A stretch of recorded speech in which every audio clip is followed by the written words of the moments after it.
Hello again guys, welcome back to another Big Al Devlin video on another discussion about paganism. Today what we're going to be looking at and discussing, I suppose, or introducing ourselves is to, in essence, the discussion about the ancient ones within paganism. Not many pagans are aware of the ancient ones, and even those of us who are, don't know that much about them. They are quite a mysterious element within paganism, but something that you can learn and discover about as you progress through life. Now, I suppose the best way to the best way to introduce them is to really talk about my own personal beliefs and how that then progresses into what the ancient ones are in relationship to my other set of beliefs within paganism, because then you get a perspective of what they are and where they kind of fit in the whole scope of things, rather than just talking about them in isolation. You've got to talk about them in relationship to everything else. So, regards myself and my practice and beliefs of paganism, um, basically, I have almost two elements to my belief system. I have what I call my transcendent beliefs and my immanent beliefs. Okay, my transcendent beliefs are what I sort of interact with and expand upon when I am considering the spiritual and the higher spiritual elements, so to speak. Basically, this is my pantheon of gods that I revere and believe in, and they are, to me, may not be to you, but to me, they are the Nordic pantheon. Okay, so we've got Odin, Freya, Thor, Loki, so on and so forth. And this is my pantheon of gods that I believe in, that I revere, that worship's a strong word, but you know, I have very strong respect for, let's just say, at least. And as I said, when I do my spiritual work, such as working with the runes, trance work, so on and so forth, most of the time the spiritual aspect is interacting with these gods or aspects of these gods. Does this mean that because these gods are in essence, in my belief system, fairly isolated to the spiritual realm, that they do not interact with the material realm? No, of course not. They do interact, of course, with the material realm. This is well recorded within the sagas and the Eddas and experiences of individuals. Of course, I've had personal experience with them myself. In fact, I believe that the best way to interact with the gods of the spiritual aspect, or the transcendent aspect, your pantheon if you wish, is possession, to allow temporary possession of yourself by a god for a specific purpose. You give them a little bit of control, but in return you get something out of it also. But that's a discussion for another video, another topic if anyone's interested in such things. But ultimately, the transcendent aspect are more detached from us. There is a barrier between us and them that you must learn to cross, or they must be able to cross in one way or another, for you to have a personal, immanent relationship with them. Otherwise, they're very much, you know, just a little bit beyond your reach. There's no direct interaction apart from under those circumstances. Then I have my immanent belief systems, which tie in very nicely with my transcendent spiritual belief systems. My immanent aspects of my beliefs are, at the very basic, okay, are essentially a practice of green magic, I suppose. Okay, so my most basic, primordial, sort of stripped down aspects of my immanent belief systems is, in essence, green magic, which is the worship and reverence of nature, just as nature. Okay, with no deities, no magic, nothing as such, even though it's called green magic. There's no real sort of acknowledgement of the higher aspects, as I said, of the transcendent gods, or even the more immanent like gods that you find in Britannic paganism, or the Fae, or even like that. At the most stripped down core, you are just literally witnessing the magic of life itself. I've said it before in previous videos, that magic and life are the same thing. They are not different in any way whatsoever. There's no divider, there's no border or boundary between them. They are the same, but people seem to think that magic is something extra special and life is mundane. Life is perhaps the most magical element of magic, okay? It's very special. And so as a result, within my green practice, I do have a reverence for life, not just nature, but all life around me. And that takes up a big part of my everyday life and experiences, and it's something that I do like and enjoy to expand. But intermingled with this, of course, are my sort of just little step away aspects of my immanent beliefs also. I do believe in the spirit worlds and the spirits and the gods and stuff, and so, you know, keeping them isolated in my green practice and then in my spiritual practice, it doesn't make sense. There's got to be some kind of crossover, and I've already described how I see my own personal pantheon of gods, or an Nordic pantheon of gods. I see them as being transcendent, just that little reach away from us. Yes, it's possible to have a relationship with them, but there are boundaries. But there are aspects of the same gods, in essence, that are very immanent, that live within this world. These are the spirits and the gods that live within the trees, the rocks, the streams, the brooks, the bogs, the marshes, so on and so forth. All natural features will possess them to some degree, or an aspect of them. And the botanic gods are what I, believe are the most immanent forms of any of the gods. So at the top, and it's not a hierarchy, but it's just for terminology's sake. At the top we have our transcendent pantheon. Then we have, in our immanent aspects, we have what, as I say, are the immanent gods, such as the green god, for example, the green man, for example. Okay. Now, the green god is, in its own distinct way, its own god. It is not any of the gods in the pantheon. But the way that you've got to see it, and the way that I like to understand it, is think of the Bifrost that connects the Nordic spiritual realm with our own material realm. Okay? The Bifrost is a rainbow. And what is a rainbow? A rainbow is light being dispersed through rain or water, vapor essentially. It's being dispersed into not just pure light, but into a full spectrum of the different colours of light. You put them all together, you get pure light. But when they travel through water vapour, the light gets spread like it would going through a prism into the whole multitude of different colours of the spectrum, both visible and non-visible. Okay? Now, this is what I believe also happens to the gods when they become fully integrated with the material realm. We have the spiritual realms where the gods are in their purest form, but when they come down or interact on a permanent level, not just visiting but on a permanent level, where they live and interact fully with the material realm, they must go through essentially what the Bifrost is, a division, a prism of separation to their own aspect. For example, you could look at Odin, for example. When he comes down, he's described in many different ways. He was a traveller. He was a god who interacts significantly with this material realm. He was known to walk the realms, and not just our own realm, but all the realms in significant amounts. And as a spirit, as a realm walker, essentially, Odin, as I say, has been described in a whole multitude of different ways.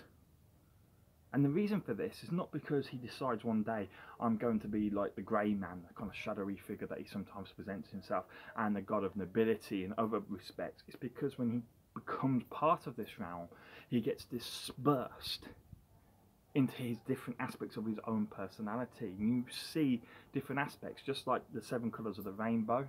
In essence, you see the 7 different aspects of Odin in this case, one of which, of course, may be the green man, or maybe it's Kronos, I don't know, But in essence, the immanent botanic gods are simply dispersions or aspects, avatars if you wish, of the primary gods in my personal belief system.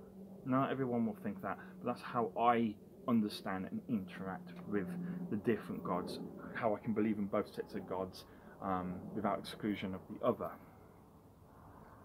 And of course, in addition to the gods within the spiritual aspect of my immanent belief systems, of course then we have the Fae, which of course I, being British, very much believe in. But they're not sort of a non-starter in this discussion. It doesn't really matter because they're, well, no, actually it does matter, because the Fae, how are they described, or the Piskies, or the Pixies, or the Tuatha De Danann? They are essentially described as gods, but not of the gods.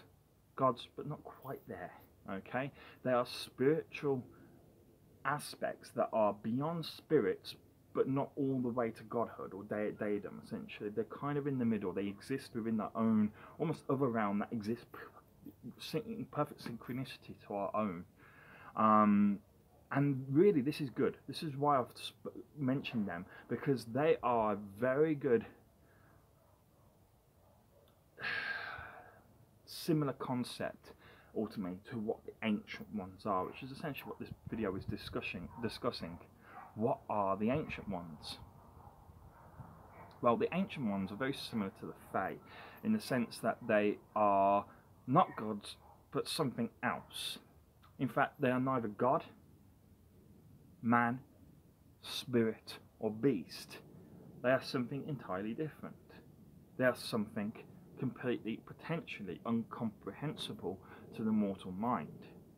They are beyond any of what we have seen or discussed within paganism before this.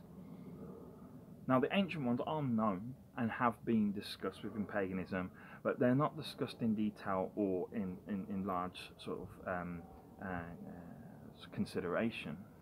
Of myself, I am aware of two ancient ones. The first one is most often misrepresented as a goddess. She's not a goddess, she is actually an ancient one. That's Melusine. Sometimes she's known within the Arthurian legends as Lady of the Lake, but that is essentially Melusine, and she's an ancient one. The other variation, or the other ancient one is that I know of is Death. Okay, and we could always give another video dedicated to Death at another date. But these two are not the only two ancient ones. Most likely there are others, but these are the two that I have discovered in my, path as a pagan, so to speak. Now, what are they? As I say, they're not gods. They're something different. Okay, and the term ancient one pretty much gives an indication. These have been around a very long time. It is believed that they have been around longer than the gods themselves.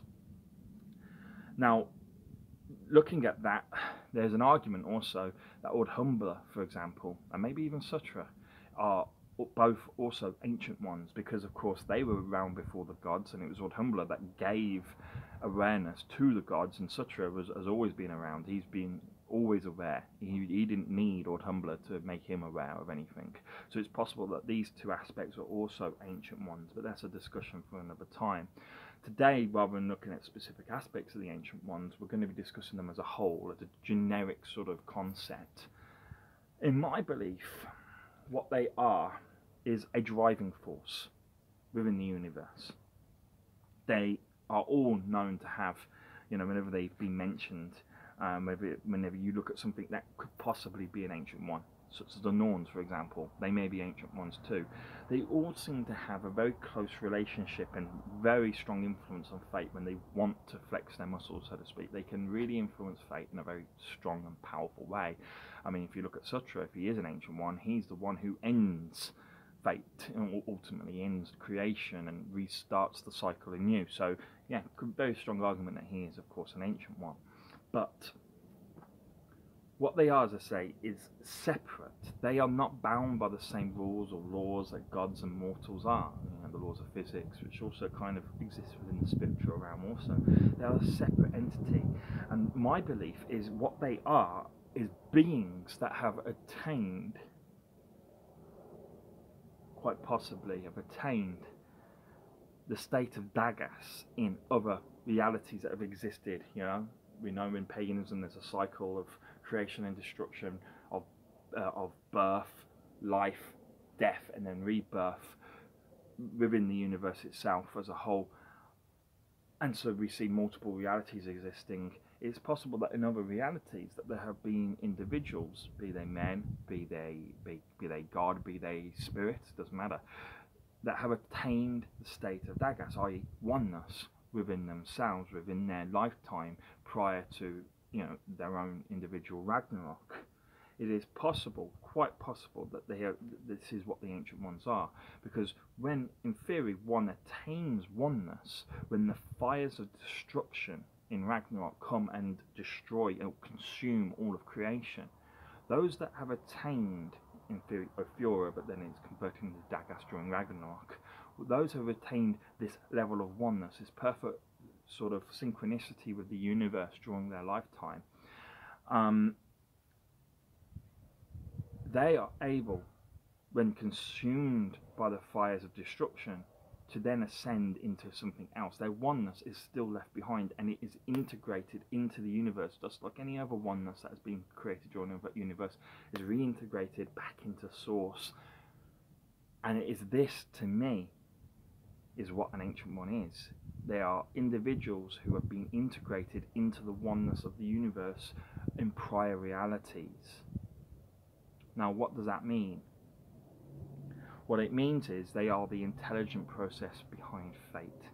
Fate, when it goes out, okay, and starts fulfilling potentialities and turning them into actualities, doesn't just work on the process of diffusion, if you wish, okay? It's not like you've got a lot of fate over here and no fate over there, and so fate just filters out and, you know, tries to even its concentration out, so to speak, its distribution, and in doing so fulfills possibilities and probabilities.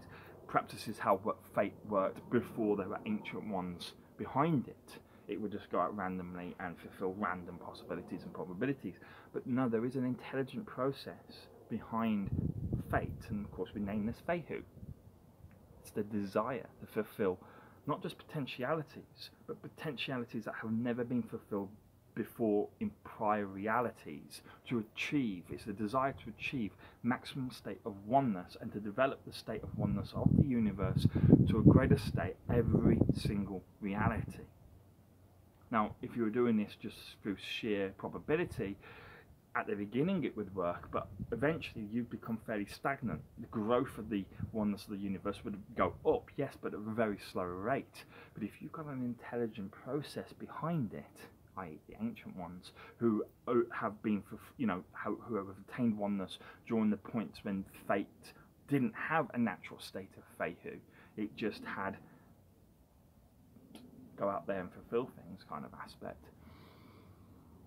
When these have become integrated into the universe all of a sudden develops an intelligent process behind it. It develops this level of Fehu that is instilled and bestowed upon fate.